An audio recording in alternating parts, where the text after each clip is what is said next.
A chill wind of justice was about to blow through the hallowed halls of the federal courthouse, and it began with a single, brutal punch.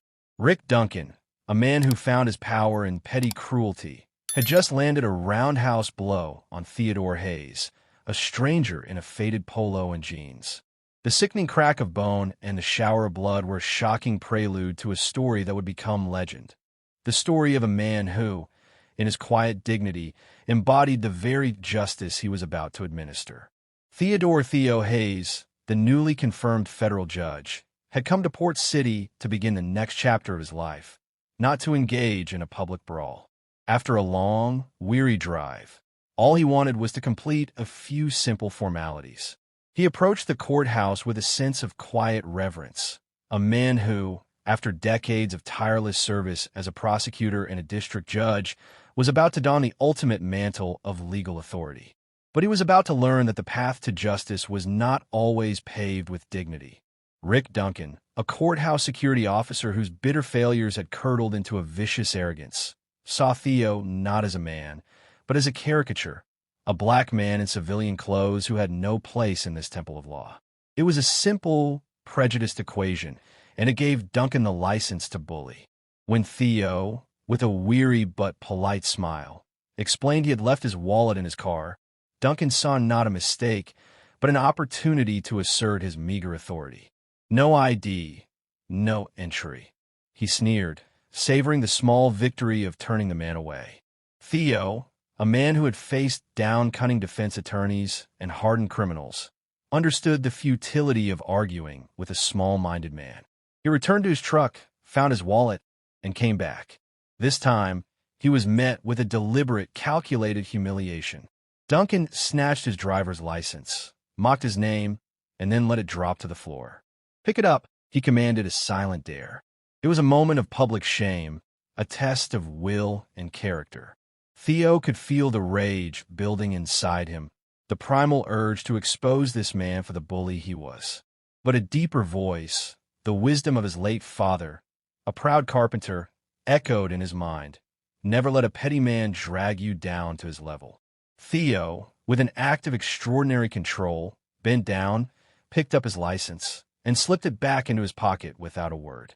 His silence was more defiant than any verbal complaint. The final straw came when Theo's phone rang.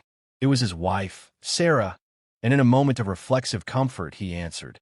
The sound of his voice triggered Duncan's final, explosive rage. "No cell phones," the officer roared, his face a mask of hate. He nudged Theo, a vicious, unprovoked assault that made the judge-to-be stagger. It was the breaking point. This was no longer about a misplaced wallet or a dropped license.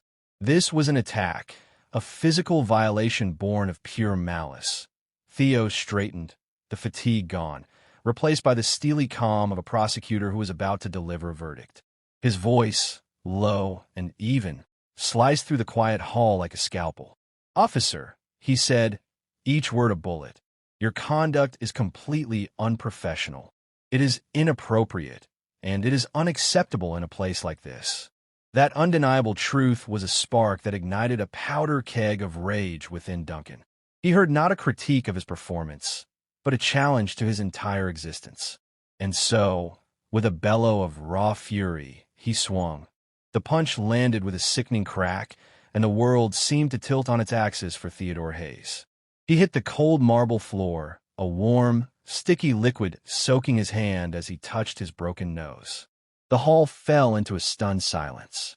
Lawyers, clerks, and fellow officers watched in frozen disbelief. Rick Duncan, however, stood triumphant, chest heaving with adrenaline. He had won. He had asserted his dominance over this man he had so easily dismissed. But his victory was a fleeting illusion.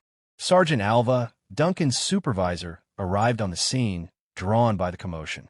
He knelt beside the fallen man, his experienced eyes noting the quiet dignity that radiated from Theo, even in his disheveled and bloodied state. And then he saw it. Theodore's briefcase had fallen open, and from it a thick file had slid out. The top page, held together by a gold paperclip, bore the seal of the United States Senate and the Department of Justice. The bold, clear print was a punch to Alva's gut. Notice of official appointment, federal court judge, Port City District, named Theodore Marcus Hayes. The blood drained from Sergeant Alva's face. He looked at Rick Duncan, who still stood in a defiant pose, and his gaze was no longer angry, but filled with a profound, bone-chilling horror.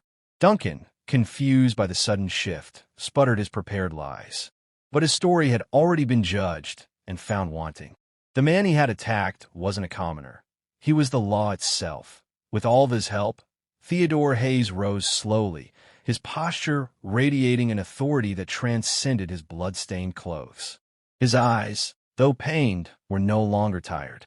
They were cold, piercing, and powerful, the eyes of a prosecutor staring at a defendant. "Officer Rick Duncan," he said, his voice echoing with the weight of his new title, "is currently under arrest for assault on a federal officer in the performance of his official duties, pursuant to Title 18, United States Code, Section 111. It was not a request. It was a verdict. His first judgment from this court, delivered not from a bench, but from the very floor of the main hall.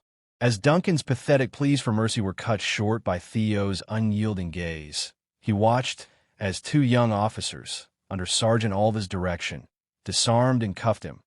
But Theo was not done. He ordered a full federal investigation, demanding all camera footage, logs, and complaint files related to Duncan and his team.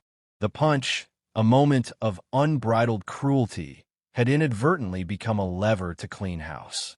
It exposed a hidden culture of prejudice and harassment that had festered within the courthouse security. Rick Duncan's downfall was swift and absolute. He was fired, indicted, and ultimately sentenced to 3 years in federal prison for his crime. Weeks later, Judge Theodore Hayes was sworn in as the judge in Courtroom 1. The scar on the bridge of his nose was a permanent, almost imperceptible reminder of his first day. He did not speak of the incident in his inaugural address. Instead, he spoke about the sanctity of justice and how it begins not on a high bench, but at the very threshold of the building. Justice must be demonstrated in the respect, fairness, and integrity of every individual who serves it, he declared, from the doorman to the highest judge. Judge Hayes' story became a cautionary tale in Port City. It taught a powerful lesson. True power lies not in uniforms or titles, but in character and integrity. Arrogance and prejudice are blinding lights, and in their glare, a man like Rick Duncan failed to see that the person he was trying to humiliate was the living embodiment of the justice he was about to face. Never judge a book by its cover, for one day you may be insulting the author. What do you think of Judge Hayes' patience before the attack? Was it a sign of wisdom, or was it a weakness that allowed Duncan's cruelty to escalate?